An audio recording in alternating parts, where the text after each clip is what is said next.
Capítulo 3. Poder interior. Poder interior é um ponto muito íntimo do nosso ser, o qual todos podemos acessar. Mas a maioria dos seres humanos não tem nenhuma consciência da sua existência, o que resulta em se sentirem tão impotentes em relação à vida, aos outros e a si próprios. Esse ponto íntimo é onde nos sincronizamos com o que verdadeiramente somos e com o divino. Através dele podemos realizar conexões inacreditáveis com os outros e com a vida. É lá que conseguimos descobrir quem realmente somos e por que existimos, adquirindo a sabedoria necessária para uma jornada real e verdadeira. É esse ponto que nos orienta e inspira, guiando-nos como se fosse uma força misteriosa e invisível, porém apenas quando lhe damos liberdade para isso. É nesse lugar infinitamente íntimo, onde os mistérios se desvanecem, que nossos objetivos e propósitos se clarificam, e também onde os relacionamentos passam para outros níveis mais elevados, harmoniosos e eficazes. Na medida em que mais temos consciência do poder interior, mais nos aproximamos do ponto onde as dúvidas e as ilusões se dissipam, adquirindo outra capacidade para reconhecer novas possibilidades. Enquanto isso, nos libertamos de medíocres noções de impotência, pensamentos negativos e inibições impostas pela cultura que só nos tornam cada vez mais dependentes. Elevando a vida a outro nível de experiência, nada parece impossível, porque essa visão nos mostra o quanto a nossa existência tem estado camuflada debaixo de aparentes virtudes e altruísmos que apenas servem para nos subjugar a propósitos criados por outros, como se cada um fosse um país colonizado. A palavra autoconhecimento é muito recente, e os meios para abrir essa porta têm estado escondidos pelos dragões da ignorância e de um amor fictício, porque não fomos ensinados a nos amar e a autoconhecer. Qualquer exercício de autoconhecimento que não tenha em conta o amor por nós mesmos não pode ser eficaz. Chegou a hora de descobrir quem somos, muito mais do que nos foi dito que éramos. Enquanto isso, iniciamos uma nova cultura, a do futuro. O ser humano é o único ser deste planeta com a capacidade de livre-arbítrio e, segundo a física moderna, sabemos que cada um de nós tem um leque infinito de possibilidades diante de si. Escolhendo com consciência o que se coaduna com a nossa individualidade, nos enriquecemos, assim como ao mundo que nos rodeia. A raça humana chegou num ponto em que, obrigatoriamente, tem de saber escolher. Não pode apenas viver entre funcionar a um nível inferior, onde simplesmente existe tentando sobreviver. Tem de tomar outros rumos, descobrir as miríades de opções na sua frente e elevar-se a novos e mais altos níveis de consciência.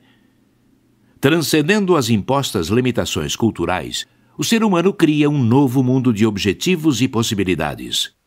O importante é reconhecer que dentro de cada um de nós se encontra a capacidade de ir ao encontro de uma força superior, que podemos usar em todas as circunstâncias da vida.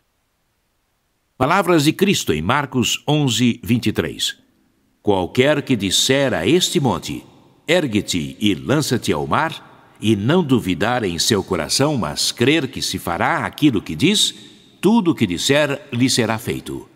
Todos nós conhecemos grandes exemplos dessa força. Nos anos 70, uma atleta que tinha ficado paralisada pela poliomielite fez terapia caminhando e depois correndo na praia ao lado de seu cavalo, acabando por ganhar uma medalha olímpica de ouro. A terapia de um grande patinador que sofreu da mesma doença em criança era patinar. Mais tarde, ganhou várias medalhas olímpicas e mundiais de patinação artística. Temos milhões de exemplos que não saem nos jornais nem são publicamente conhecidos. Tenho um amigo cujos pais eram tão pobres que só comiam galinha no dia de Natal. Hoje, seu pai é dono de uma das maiores companhias exportadoras de lagosta nos Estados Unidos, tendo podido educar seus filhos nas melhores escolas. A lição que podemos tirar daqui é bem simples. Você possui a capacidade de ir além do que pensa serem os seus limites, tanto na sua vida como na sua mente. Só requer um compromisso de transformação interna, que depende de uma nova maneira de pensar. Esse ponto é aquilo a que Cristo se referia dizendo que o reino de Deus se encontra dentro de cada um de nós. Todas as outras grandes religiões dizem o mesmo usando palavras diferentes. O mistério do grande poder do ser humano é esse ponto tão humano quanto universal ou divino, onde ambas naturezas coexistem dentro de cada um. Não é preciso ser religioso ou crer em Deus para poder usar essa força, porque a essência humana não se define através do Deus em que acreditamos. Ela está sempre lá, sendo tão parte do nosso ser como o coração ou a mente. Quem a usa de uma forma mais eficaz não o consegue por ser mais ou menos religioso, mas porque acredita em si e nas grandes possibilidades da sua natureza tão humana quanto cósmica. As chaves que abrem a porta do poder interior são as da vontade, e as que lhe dão qualidade são a pureza das intenções. Se não o usarmos, a nossa vida poderá chegar a um ponto onde se encontra com o vazio. Por isso vemos tanta gente desnorteada, sem objetivos e interesses. O uso das drogas só tem uma origem, que é esse vazio, esse beco sem saída, a inutilidade de vidas sem objetivos, por não saberem que são muito mais do que pensam e que a sua vida tem um propósito individual e humano.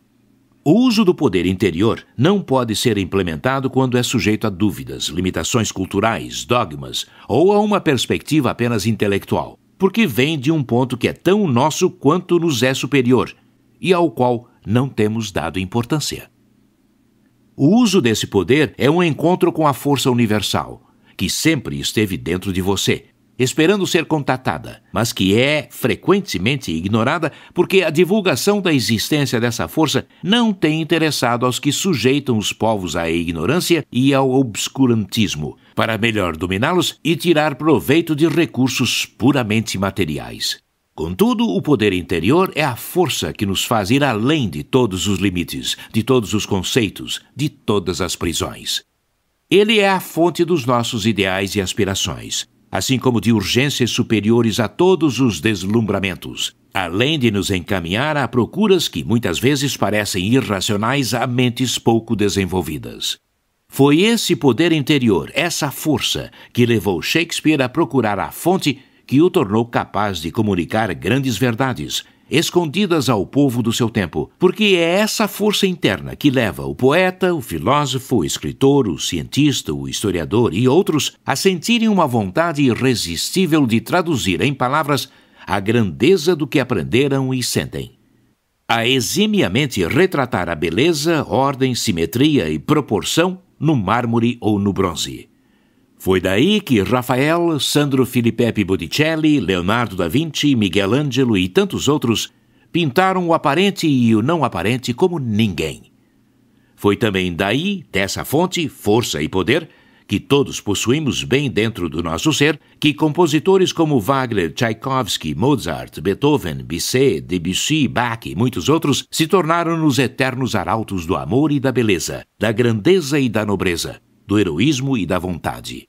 É no momento em que o nosso próprio poder interno vibra ao som das suas obras que sentimos a alma diluir-se na harmonia da sua música, onde ondas de amor e beleza facilitam uma compreensão que vai muito além das notas musicais. Sem dúvida que o poder interior é o nosso horizonte esquecido, a nossa Shangri-La.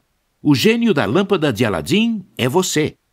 Chegou o momento de descobri-lo, porque neste mundo o frio está cada vez mais intenso. E se aí permanecermos por mais tempo, poderemos sucumbir. O exercício de hoje é criar um sonhário. Aí você irá escrever os seus sonhos.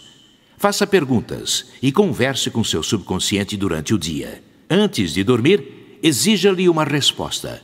Verá como a sua vida poderá mudar. Leia o livro Pergunte a Seus Sonhos, dessa autora.